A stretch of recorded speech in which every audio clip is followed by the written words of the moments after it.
Nos vamos ahora a Lavallol, partido de Lomas de Zamora. Habla el presidente Alberto Fernández. Muy bien. Muchas gracias a todos y todas por invitarme a participar de esta celebración, porque finalmente estamos celebrando el Día de los Trabajadores y Trabajadoras de Empresas Recuperadas. Hace un año fue, Emilio, un poquito más, 2, que visitamos la aceitera La Matanza, una aceitera que también era una empresa recuperada. Y me tocó hablar en un día parecido a este, no sé si alguno de ustedes estuvo aquella vez, pero tal vez me van a escuchar contar otra vez aquella historia. Al Vasco lo conocía ya por el año 2000, 2001, cuando la crisis económica explotó. Yo era legislador de la Ciudad de Buenos Aires, era presidente de la Comisión de Desarrollo Económico, y nos encontramos con algo impensado, que eran empresas que eran virtualmente abandonadas por sus propietarios y trabajadores que querían seguir trabajando y no querían que esas empresas caigan, porque eso significaba desempleo para ellos. Y así desde la Ciudad de Buenos Aires empezamos a tener las primeras experiencias. El caso Bruckmann era, ¿te acordás? Y otros que, claro, y que empezamos a trabajar con el Vasco a ver viendo cómo salvábamos a esas empresas, porque lo que estaba claro es que había una crisis económica muy grande. Los causantes en el gobierno de la crisis económica son parecidos a los que hoy confrontan con nosotros. La ministra de Trabajo era Patricia Bullrich, y mucho no le preocupaba por la suerte de esas empresas que cerraban. Y entonces nosotros queríamos ver cómo hacer para lograr que esas empresas sigan produciendo, porque los trabajadores querían que la producción no cayera, querían que las empresas no cerraran. Allí es la primera reflexión, ¿no?, que debemos hacer. Entre aquellos que piensan que el trabajo es un costo y los que pensamos que el trabajo es un insumo central para el desarrollo económico. Por mucho capital que tengamos, si no tenemos trabajo, el capital puede producir financieramente, puede rendir financieramente, pero no rinde en los términos que una sociedad lo necesita. Ahora, el capital más el trabajo puede generar esto. Puede generar empresas que den empleo, que permitan el desarrollo de familias y que hagan el desarrollo económico del país. Nosotros somos de los que creemos en esto. El trabajo no es un costo. El trabajo es una inversión que, asociada al capital, hace que la economía se mueva. Son tan importantes los que ponen el capital como los que aportan el trabajo. Se necesitan, necesariamente se necesitan. Pero lo real es que en aquellos días no sabíamos cómo resolver el problema que se estaba creando, porque además había un real sistema de abandono de las empresas por parte de sus propietarios. Se escapaban, se iban, huían. Y lo que uno se encontraba era trabajadores y trabajadoras que querían seguir produciendo, para seguir llevando el sustento diario a sus casas, pero también para que la economía no se detuviera. Allí empezamos a idear las primeras salidas con el Vasco y con el gobierno de entonces de la ciudad. Y entonces se produjeron las primeras expropiaciones para ponerlas en manos de cooperativas de trabajadores. Y así surgieron las primeras empresas recuperadas. Hubo un segundo tiempo, donde los mismos que gobernaban en el 2001 estaban gobernando el país. Y acá, en el 2018, vivieron la experiencia que con el Vasco conocimos allá en el año 2001. ¿Y qué pasó? Bueno, pasó una empresa impresionante, que los que tenemos la edad que tengo yo, la recordamos como una de las empresas alimenticias más importantes de la Argentina, una marca emblemática, Canale, emblemática. Primero la empezaron a dispersar, a disgregar, a dividir, a atomizar, y finalmente un día dijeron: no nos hace falta esta fábrica, y decidieron cerrarla. 2018. El Estado, ¿qué hacía? Miraba para otro lado. ¿Y para dónde iba a mirar ese Estado si lo que le recomendaba a los empresarios era que si el negocio no les rendía, importaran? Esa era la recomendación que hacían. Teníamos un ministro de la producción que venía del mundo financiero. Y lo que le recomendaba a los empresarios que iban a pedir un auxilio financiero era que cerraran sus empresas y se fueran a producir a China, a Vietnam, a Corea e importaran desde allí. Ese fue el gobierno con el que ustedes se encontraron en el año 2018, cuando esta empresa cerró. Una empresa emblemática, vuelvo a repetir, una marca que está en la memoria de todos nosotros. ¿Y por qué esta empresa hoy está funcionando? Por la decisión de ustedes, por todo lo que dijo Nico, por el coraje, por la valentía, por el llanto, por la fuerza, por la unidad. Por eso está funcionando esta empresa. Por eso sigue funcionando. Y es una empresa, hoy pude recorrerla yo, pero sería buenísimo que la recorran todos, que todos pudieran recorrerla. Porque si todos la recorrieran, se darían cuenta el potencial que tiene esta empresa, que hoy solo está produciendo el 20% de lo que es capaz de producir, que contiene a 60 y pico de trabajadores y trabajadoras en su seno, que se hicieron una cooperativa. Ahora, si tuviera todo el potencial que esta empresa tiene, ayudaríamos también a ponerle fin a esa concentración también que en el mercado de la producción de hojalata y de latas y de envasados de hojalata existe hoy en la Argentina. Tendríamos otra capacidad y podríamos otra capacidad de distribución, y si habría más oferta, seguramente también para los empresarios que necesitan envasar, conseguirían mejores precios. La realidad es que el mundo ha cambiado, el mundo ya no es el que nosotros conocimos, ni siquiera es el mundo que conocimos con Néstor, es muy distinto el mundo que vivimos hoy. Y el mundo que vivimos hoy tiene un capitalismo muy perverso, más preocupado de lo financiero que de lo productivo.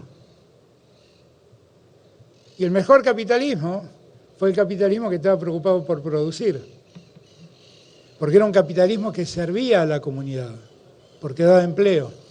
Ganaba plata que invertía, y está bien, tiene derecho, pero también ganaban todos los que trabajaban. Y nosotros eso debemos revivirlo.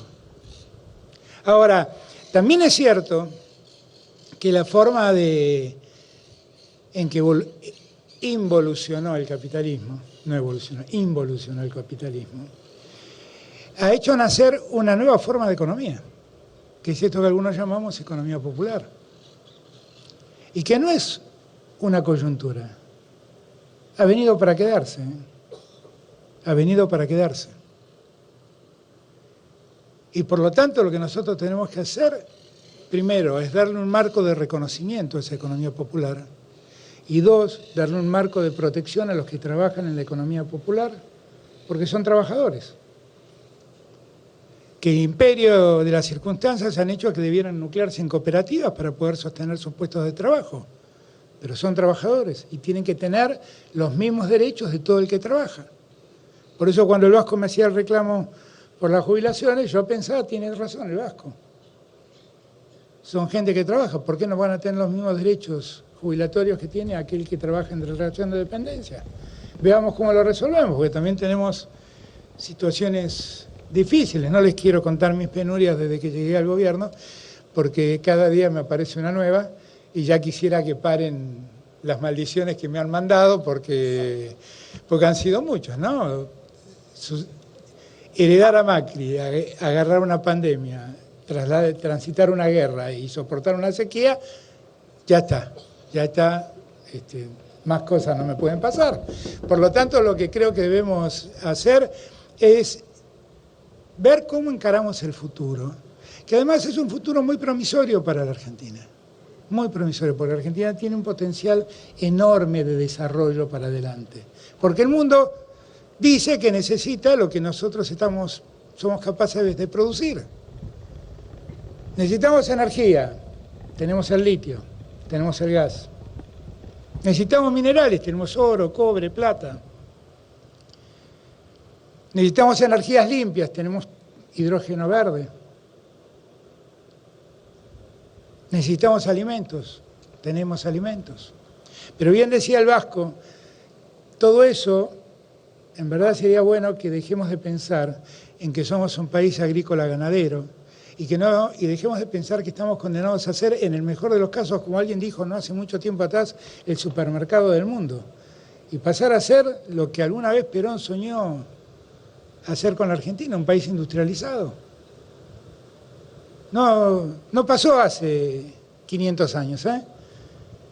En los años de Perón se hacían aviones en la Argentina, se hacían automóviles íntegramente fabricados en la Argentina. Hoy cada auto que ustedes ven pasar, en el mejor de los casos, el 50% está hecho en Argentina, el otro 50% es importado. Pero hubo un tiempo en que el 100% se hacía en Argentina, ¿eh? Entonces, yo insisto en que si alguna vez se hizo es que podemos hacerlo. Y aunque la coyuntura no me acompañó, sí estoy seguro que dejé las bases para que eso se pueda hacer. Dejé las bases sentadas para que esa Argentina productiva, que es de desarrollo, pueda lograrse definitivamente. Y en esa Argentina de desarrollo también es imperioso reconocer a la economía popular y darle un marco legal que los contenga y darle soluciones innovadoras a una economía innovadora. El otro día vi que Emilio pasearon por la Plaza de Mayo en una feria de la economía popular y había una persona con un cartel que decía, hay otra economía. Claro que hay otra economía. La economía popular es otra economía. Es otra economía. Y hay que prestarle atención. Y hay que darle reglas de funcionamiento. Porque no son las reglas de la economía que llamamos formal. Porque tiene otras carencias. La carencia de poder acceder a un crédito. ¿Y cómo financiamos esto? Yo pienso, le preguntaba recién a Nico, ¿y cuánta plata te hace falta para que esto pueda funcionar? Me hace falta comprar insumos, me hace falta comprar hojalata. ¿Y cuánta plata te hace falta? 50 millones de pesos. Claro, una cooperativa le cuesta mucho acceder al crédito bancario por las condiciones que el sistema bancario impone. Ahora, con 50 millones de pesos esta planta funciona al 100%. ¿Y cuánto trabajo más damos? ¿Y cuánto abrimos el mercado de hojalata? ¿Y cuánto ampliamos la oferta de lata para que los productores de alimentos y demás tengan menores precios para poder vendérselo a los que consumimos esos productos? Tiene mucho sentido que le prestemos atención a esto. Porque además no es una empresa, son más de 400. Porque además no son 60 trabajadores, son cerca de 20.000. Tiene mucho sentido que le prestemos atención. Y esta reflexión tiene mucho sentido que la hagamos hoy, que estamos en tiempos electorales, y que pensemos. Porque yo sé que seguramente no pudimos hacer todo lo que ustedes hubieran querido hacer en la empresa y no los pudimos ayudar todo lo que hubiéramos querido ayudarlos. Pero lo que sí estoy seguro que nunca les pusimos trabas, nunca los frenamos, nunca les impedimos avanzar y los ayudamos a avanzar todo lo que pudimos. Ahora, el 10 de diciembre va a haber otro gobierno. Va a ser uno o una de los nuestros quien va a sucederme a mí. O uno o una de los nuestros va a ser quien va a sucederme. Y lo que le tenemos que explicar a todos los argentinos y a todas las argentinas que están desalentados, que tienen motivos para estar preocupados, porque las cosas a veces no salen como uno quiere, porque cuando uno empieza a levantar cabeza viene otro problema más y vuelve a postergar. Animarlos y hacerlos entender que el problema, como bien dijo el Vasco, no está dentro, está enfrente. El problema son los que dicen que la economía popular es una banda de planeros que no quieren trabajar. El problema está en los que dicen que hay que terminar con la indemnización por despido. El problema está en los que dicen que hay que terminar con las vacaciones pagas. El problema está en los que plantean que hay que imitar a Qatar, que no tiene sindicatos, porque el problema son los sindicatos, cuando para nosotros los sindicatos es un modo de defender acabadamente los derechos de los trabajadores. Allí está el problema. El problema está en los que creen que la escuela pública es un sistema de adoctrinamiento. Para nosotros la escuela pública es darle a todos la posibilidad de educarse. El problema está en los que creen que la salud pública está de más y que hay que dejar en manos privadas la salud pública. Y entonces, por ejemplo, en esta provincia dejaron de construir hospitales porque decían que no les interesaba construir hospitales. Y vino la pandemia y nos dimos cuenta de la importancia de los hospitales, ¿no?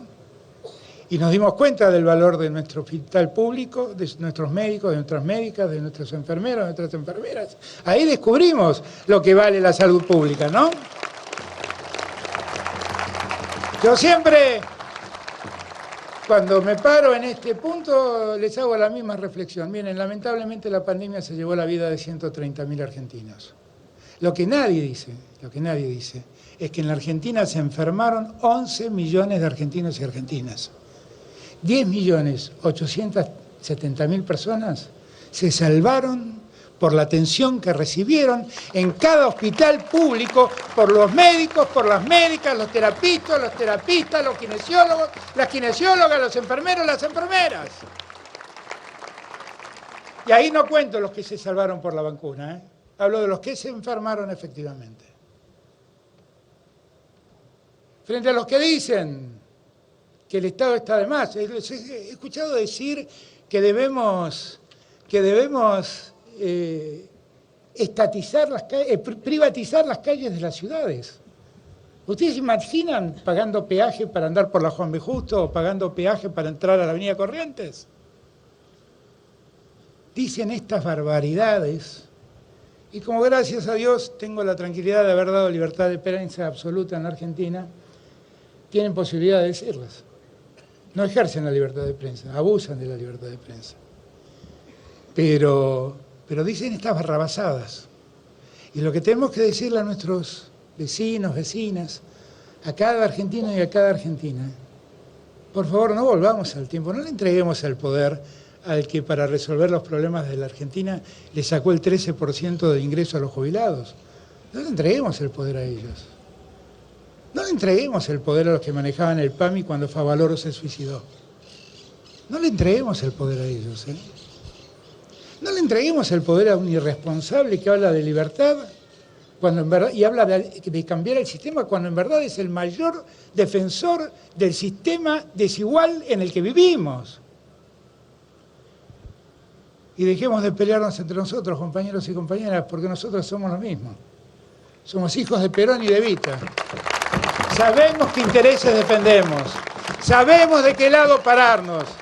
Y cuando llegue el momento, cualquiera de nosotros al que le toque gobernar, ¿sabe dónde estar parado? Al lado de ustedes, al lado de los que trabajan y las mujeres que trabajan, al lado de los que necesitan, al lado de los desposeídos. Eso fuimos, eso somos y eso seremos siempre. Gracias, compañeros y compañeras.